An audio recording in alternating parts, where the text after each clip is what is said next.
আসসালামু আলাইকুম ওয়া রাহমাতুল্লাহ। বিসমিল্লাহির রহমানির রহিম। আজকে আলামিন মডেল নুরানী একাডেমি কর্তৃক আয়োজিত প্রথম সাময়িক পরীক্ষার ফলাফল এবং তাদের পুরস্কার বিতরণ অনুষ্ঠানে উপস্থিত অত্র প্রতিষ্ঠানের সম্মানিত শিক্ষক শিক্ষিকা বৃন্দ এবং আমার সামনে উপস্থিত এই প্রতিষ্ঠানে অধ্যয়নরত শিক্ষার্থীদের সম্মানিত অভিভাবক বৃন্দ, আপনাদের সবাইকে আন্তরিক শুভেচ্ছা জানাচ্ছি। আলামিন মডেল নুরানী একাডেমি আমাদের উখিয়া উপজেলার অন্যতম একটি দিনী শিক্ষা প্রতিষ্ঠান। এই যে আমাদের সোনারপাড়া গ্রামে আমাদের একটি নুরানী এখানে তারা পরিচালনা করে যাচ্ছে। আমি সবসময় তাদের কাজগুলোকে দেখার চেষ্টা করি, বোঝার চেষ্টা করি তারা আসলে কি কাজ করে। আমার কাছে যেটি মনে হয়, তারা খুব আধুনিক ভাবে তাদের শিক্ষা প্রতিষ্ঠানকে পরিচালনা করে। এখানে কোনো দিক দিয়ে তারা ঘাটতি রাখার চেষ্টা করে না। আমি সবসময় তাদেরকে বিভিন্ন ধরনের পরামর্শ দিই, তারাও তাদের বিভিন্ন ধরনের সহযোগিতার জন্য আমাদের সাথে পরামর্শ করে। সেই হিসাবে এখন এই মুহূর্তে যা দেখা যাচ্ছে, আপনারা যে হলরুমে বসে আছেন, এখানে আপনারা খুব সুন্দর করে ফ্যানের ব্যবস্থা করেছেন। আমি যতদূর জানতে পেরেছি, আপনারা যারা অভিভাবক আছেন, সন্তানের বাবা মা, আপনারা আর্থিক সহায়তা নিয়ে এই প্রতিষ্ঠানের জন্য এই সহযোগিতা করেছেন, সেজন্য আপনাদের সবাইকে আন্তরিক ধন্যবাদ জানাচ্ছি। আপনাদের সন্তানদের পড়ালেখার জন্য আসলে আপনাদের সন্তানরা আপনাদের কাছ থেকে যে হকটুকু পায়, একজন সন্তানকে একজন সুনাগরিক হিসেবে প্রতিষ্ঠিত করার জন্য, তাকে দিনী শিক্ষা দেওয়ার জন্য, তাকে শিক্ষিত করার জন্য, সেই কাজটুকু আপনারা খুব আন্তরিকতার সাথে করে যাচ্ছেন। এবং তার পাশাপাশি আপনাদেরকে হুজুররা আরো কিছু পরামর্শ এখানে দিয়েছেন। হুজুর আপনাদেরকে যে পরামর্শ দিয়েছেন, সেগুলো আমি আশা করি আপনারা মেনে চলবেন, যেন আপনাদের সন্তান একজন সুনাগরিক হিসেবে দেশকে সেবা করতে পারে। তারা ধীরে ধীরে বড় হচ্ছে, আজকে তারা শিশু, তারা একদিন দেশের কল্যাণের জন্য যেন কাজ করতে পারে, সেভাবে করে তারা বড় হচ্ছে। এবং এই প্রজন্ম কিন্তু অনেক আধুনিক একটা প্রজন্ম, তারা প্রযুক্তিগত দিক দিয়ে অনেক এগিয়ে আছে। সেজন্য আমরা বাবা মা যারা আছি, তাদেরকেও কিন্তু আধুনিক হতে হবে। আমাদের সন্তানদের ভবিষ্যতের চিন্তা করে বর্তমান প্রজন্ম কি চাই, তাদের কিভাবে চালাতে হবে এবং তাদের শিক্ষার ক্ষেত্রে আমরা কি আধুনিক সুযোগ সুবিধা তাদেরকে দিতে পারি, সেই বিষয়ে আমাদেরকে সচেতন থাকতে হবে। আপনাদের বাবা মায়েদের জন্য বিশেষ করে কিছু পরামর্শ থাকবে।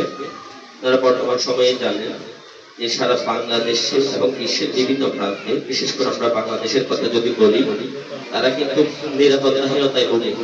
ঠিক আছে, আমাদের যারা শিশু সন্তান যারা আছে, বিশেষ করে মেয়েরা, যারা ছেলেরা আছে, ছোট শিশুরা, এখানে অনেক ধরনের অসুবিধা দেখা যায়।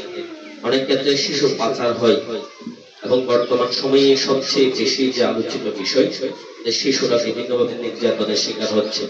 সেটা হোক শিক্ষা প্রতিষ্ঠানে, সেটা হোক তার পরিবারে, সেটা বাইরের কারো দ্বারা। এবং বাংলাদেশের সবচেয়ে কিছু আলোচিত কিছু ঘটনা কিন্তু বর্তমানে আমরা দেখেছি।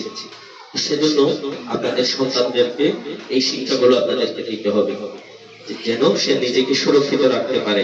একজন মানুষ তার সাথে এসে কথা বললে সে তার সাথে কিভাবে কথা বলবে, অপরিচিত একজন মানুষ এসে তাকে কিছু খাবার দিচ্ছে, সে সেটা নেবে কিনা। গাড়িতে আপনি তুলে দিচ্ছেন, তার পাশে যাত্রী যে আছে, যাত্রীটা আপনার পরিচিত কিনা। যে গাড়িতে আপনি তুলে দিচ্ছেন, গাড়িটা আপনার পরিচিত কিনা। সে অনেক দূর থেকে হেঁটে তার দৌড়ানিতে আসবে, আসার সঙ্গীটা তার পরিচিত কিনা। এই জিনিসগুলো আপনাদেরকে মাথায় রাখতে হবে। কারণ শিশুরা তাদের কোনটা ভালো কোনটা খারাপ সেটা তারা নিজেরা সিদ্ধান্ত নিতে পারে না। আপনারা যারা বাবা মা আছেন, আপনাদেরকে এইসব বিষয়ে অনেক সতর্ক থাকতে হবে। বিশেষ করে আমাদের গ্রাম পর্যায়ে যেটা দেখা যায়, বাবা সকালবেলা তার কাজে চলে যায়, মা তার রান্না বান্নার কাজে ব্যস্ত থাকে, অন্যান্য কাজে ব্যস্ত থাকে, বাড়ির ভাইয়েরা বোনেরা যারা বড় আছে তারাও নিজেদের কাজে ব্যস্ত।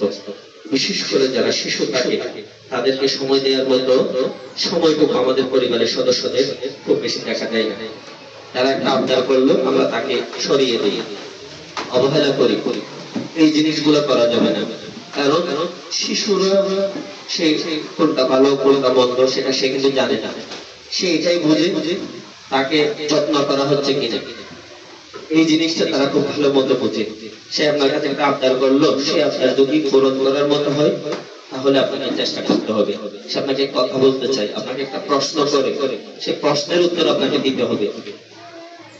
সে একটা খেলনা রপ্তার করলো, আপনার যদি সাধ্য থাকে তাকে সেটা নিয়ে দেওয়ার চেষ্টা করবেন। শিক্ষা সামগ্রী আছে, অনেক ক্ষেত্রে হুজুররা বলেছেন যে অনেকে খাতাপত্র নিয়ে আসে না, তাহলে এই জিনিসগুলো আসলে হুজুরদের দায়িত্ব না, এটা একজন বাবা মায়ের দায়িত্ব। আপনি আপনার সন্তানকে সকালে স্কুলে পাঠাবেন, দৌড়ানিতে পাঠাবেন, মাদ্রাসায় পাঠাবেন, রাতের বেলা আপনাকে প্রস্তুতি দিতে হবে আমার সন্তান কালকে কোন পোশাকটা পরে যাবে, আর ব্যাগটা রাতে আমরা গুছিয়ে রাখবো। দেখা গেল সকালে বাড়ির মায়েরা বিশেষ করে অনেক পারিবারিক কাজে ব্যস্ত থাকে, তাহলে আপনারা সকালে উঠে সেই কাজটা করতে গেলে তড়িঘড়ি করতে গিয়ে একটা ভুল হতে পারে। কলম দিচ্ছেন, খাতা দেন নাই, খাতা দিচ্ছেন একটা বই দেন নাই, নোট খাতা দেন নাই, ডায়েরি দেন নাই, হতে পারে তাড়াহুড়া করতে গিয়ে। সেজন্য সকালের প্রস্তুতি হবে রাতে। রাতে ঘুমানোর আগে ঠান্ডা মাথায় আপনি তার ব্যাগটা চেক করবেন ঠিকঠাক আছে কিনা সবকিছু, আর খাতাগুলো চেক করবেন যখনই সময় পাবেন সে লিখে কিনা। প্রত্যেক দিন তার খাতার উপরে তারিখ দিয়ে রাখবেন, আজকে তারিখের লেখা এবং আগামীকালকে তারিখের লেখা। এভাবে যদি আপনি প্রতিটা পাতার উপরে যদি তারিখ দিয়ে থাকেন তাহলে আপনি বুঝতে পারবেন এবং তুলনা করতে পারবেন আর এক মাস আগের হাতের লেখা কিরকম আজকে কিরকম। এবং প্রত্যেকটা দিন ধরে যদি আপনি যান তাহলে সে গতকালকে পড়া লিখলো, আজকে পরের দিন এভাবে করে খাতার উপরে যদি তারিখ দেওয়া থাকে তাহলে আপনি বুঝতে পারবেন যে সে আসলে প্রতিদিনের পড়াগুলো সে ঠিকঠাক মতো লিখে কিনা, আর পড়াগুলো ঠিকঠাক আদায় হচ্ছে কিনা। এই জিনিসগুলো বাবা মায়েদেরকে অনেক বেশি দেখতে হবে, চেষ্টা করতে হবে যেন আমার শিশুদেরকে আমরা ভালোভাবে তার পড়াগুলো যেন আদায় করতে পারে সেটা যেন সহযোগিতা করতে পারে। আমাদের অনেকের বাবা মা তারা কিন্তু পড়ালেখা করেনি, ঠিক আছে, কিন্তু সন্তানরা ঠিকই বাংলাদেশের সর্বোচ্চ ডিগ্রিগুলো অর্জন করে বিশ্ববিদ্যালয়ে পড়াচ্ছে, ঠিক আছে। আমার বাবা মা কিন্তু পড়ালেখা করে নাই, আমার বড় ভাই ইউনিভার্সিটির টিচার, তাহলে আমার মা তো কোনো পড়ালেখা করে নাই, উনি কি তাহলে আমাদেরকে পড়ায় নাই? পড়াইছে। তাহলে কিভাবে পড়াইছে? আমার মায়ের শিক্ষকতা হচ্ছে ওনার শাসন, উনি আমাদেরকে ঠিক সময়ে পড়াতে বসাতেন। আমরা পড়ি কিনা উনি দেখতেন, উনি পড়তে জানে না কিন্তু উনি তারপর আমার খাতাটা নিয়ে দেখতেন যে আমি কিছু লিখছি কিনা। এই জিনিসটা আমরা মনে করতাম যে কি মায়ের শাসনটা আমাদের জন্য অনেক বড় একটা উস্তাদ হিসেবে কাজ করেছে, যার কারণে আমরা বাংলাদেশের সর্বোচ্চ ডিগ্রিগুলো নিতে পেরেছি।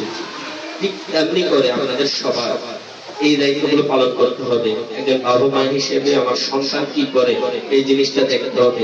সে বাড়ি যাওয়ার পর আপনি তার ব্যাগটা খুলে দেখবেন সেখানে তার বইপত্র ঠিকঠাক আছে কিনা, সকালে আসার সময় চেক করবেন, তার পোশাক পরিচ্ছদ চেক করবেন।